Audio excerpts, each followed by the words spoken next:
y'all? It's your girl B Lee. Welcome back to my channel.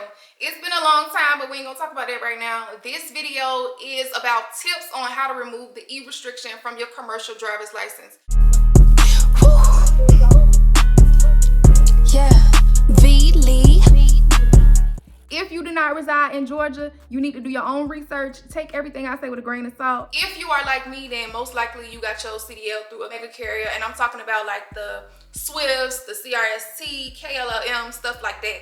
So if you did, then most likely you do have an automatic restriction, which means that you are limited to driving automatic trucks only. I did get my CDL through Swift, and on the first day of class, I show up, I get inside the truck, I'm looking around, and I'm like, where is the shifter? Because back home, all them boys drive is manual trucks, so that's all I'm used to seeing.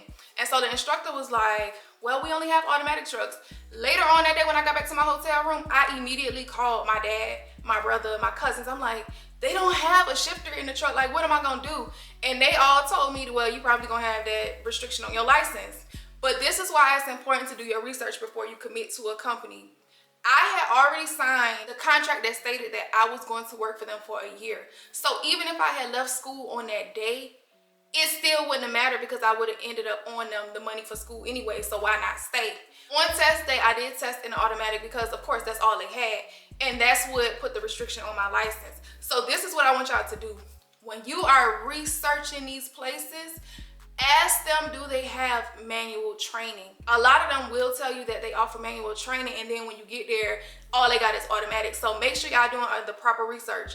Also, an example, this girl from back home, she went through all the manual training, and on her test day, they put her in an automatic, and she still had the restriction on her license.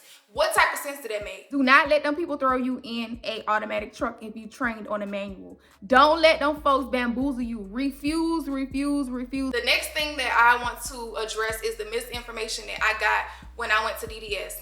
After I got my license, I went to DDS, which we call Department of Driver Services. That's just the DMV. Okay, so I'm like, well, I'm trying to get this restriction off my license. What do I need to do? They gave me all the wrong information, which I still blame myself because I could have did some research on my own. But they told me that I would have to do the general knowledge test to get my permit again. I would have to go through schooling again, and I would have to do the road test all over again. At this point, I'm like, man, ain't nobody doing all that. Like, that's too much. And I had already done got like my endorsements and stuff, and I thought I was gonna lose all of those endorsements. And because they had done told me that, I started researching truck driving schools because I had got to the point where I'm like, you know what? Listen, it is what it is. If I gotta go back to school, then that's what it's gonna be. I found 2 trucking schools in Atlanta, which one of them was Atlanta Tech, that's off of Metropolitan, and their tuition was $2,800 to $2,900. And then another school in Austell called Cat Law, and their tuition is $3,800. Something told me to call another DDS. I went on their website and found the smallest DDS office I could find, which was way in South Georgia somewhere. The lady on the phone told me, she was like, girl, all you gotta do is go down there and pay $10 and get your permit. I was like, what? Are you serious right now? That's all I gotta do? She was like, yeah, just pay the $10 and get your permit, keep it for 14 days, and come back with a manual truck. And that's it. And I was like, wow, I would have been did this 3 years ago. So all you have to do, if you already have a commercial driver's license class A, to upgrade and get that restriction off, you need to go pay the $10 to get you a new permit, keep it for 14 days, come back in a manual truck. Now, what you are going to have to do all over again is do the pre-trip. You're gonna have to do all of the back-end maneuvers, and you are also gonna have to do the road test as well. What helped me with pre-trip is I'm musically inclined, so I made a song with all of the truck parts. I also recorded myself walking around the entire truck, and I played that back to myself at night, every night before I went to bed. YouTube is helpful. Use all of your resources, but be smart about it. Make sure that you are watching pre-trip videos on the truck that you are going to be using on test day, because it makes absolutely no sense for you to study over and over and over a truck that you're not going to have on test day, because some trucks, the parts are on different sides. Earlier, I did mention that I thought I was gonna have to do all of the endorsement tests over too. That's completely false. If you have endorsements on your CDL, they will remain on your CDL. The permit is totally separate from the CDL. The endorsement tests are not hard as people make it seem. If you're trying to get triples in tanker, you just got to do the general knowledge test, and that's it. If you're trying to get hazmat, then it does go a little more in depth. You have to get fingerprinted, and then you have to do the entry level course, and then come back and do the knowledge test for hazmat. If you're gonna get hazmat, then you might as well get the TWIC as well, because it's like the same process. Like, you gotta be fingerprinted, so why not do it at the same time? If you are adding these endorsements though, my tip for you is do it all at the same time, because those fees add up. In the state of Georgia, you get 2 free licenses per year. So after those 2 free licenses, you're gonna have to pay $32 like every other time you go to the DMV. It makes no sense for you to add 1 endorsement, get a new license, and then come back and add another endorsement, get another license, and keep paying fees like that. The main reason that I'm trying to get this restriction off is because what I've noticed is that all of the manual trucks are cheaper. I mean, way cheaper than the automatics. And that's because all of these mega carriers are buying up all of the trucks. They buying up all the Teslas. And so what's that's leaving? That's leaving all the manual trucks, because that's becoming like a thing of the past. So it's like, okay, shell, I'm trying to get in where I fit in. If I can save a few dollars, save a few coins, then that's what I'm trying to do. I've also noticed that most small carriers do operate manual trucks only. I've seen a lot of heavy haulers that operate manual trucks, especially dump trucks. There are manuals. So that's why it's so important to keep your options open. And that's why it's important to not have that restriction on your license. These mega carriers, they ain't dumb.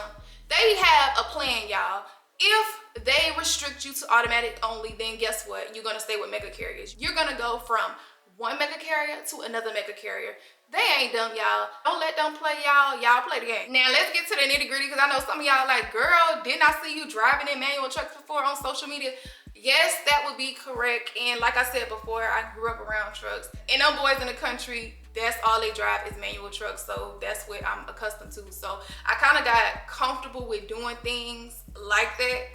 And because I know that I could just hop in a truck when I go back home, it just never made me want to just go get the restriction off. I could just go down there and drive for one of them.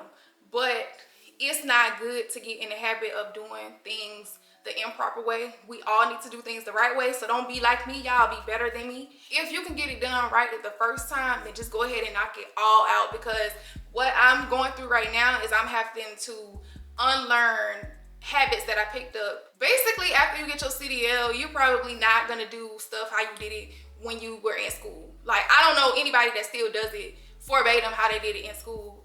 I still do a pre-trip every day, of course, but do I still know every single part that's on that truck, the name for it? I know what I'm looking for, but I don't know the specific name. And so now I have to get back into that. I gotta relearn all of that. And also, because I do be driving manuals when I go home, I accidentally learned how to float gears. And on the test, you have to double clutch. The last time I was back home, I was trying to double clutch and I wasn't doing it how I was supposed to do it. I wasn't even double clutching at all, actually. I was like single clutching, and it wasn't even a single clutch because it was still going into gear. So it was almost still like I was floating anyway. I cannot go down there and fail that test because I ain't double clutching. Another example is parallel parking. Ain't nobody pulling up to no damn cone or the front of another truck and using that as no guide to back into no space. Baby, what I do now is I swing into the park, swing out of the park, leave the end of my trailer in the box, and back it on up. Can I do that on the test? Absolutely not.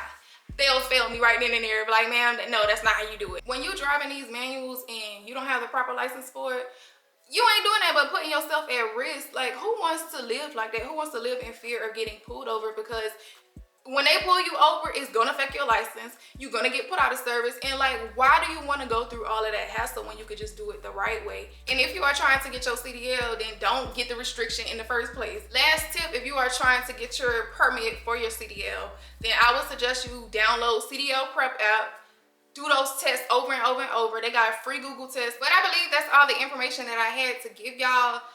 If I remember some information, then I'll make another video about it. But my next couple of videos is going to be me in the country practicing, probably delivering some loads. So look forward to that. Thank y'all for watching. Make sure y'all like, comment, subscribe, all of that good stuff. See y'all on the next video.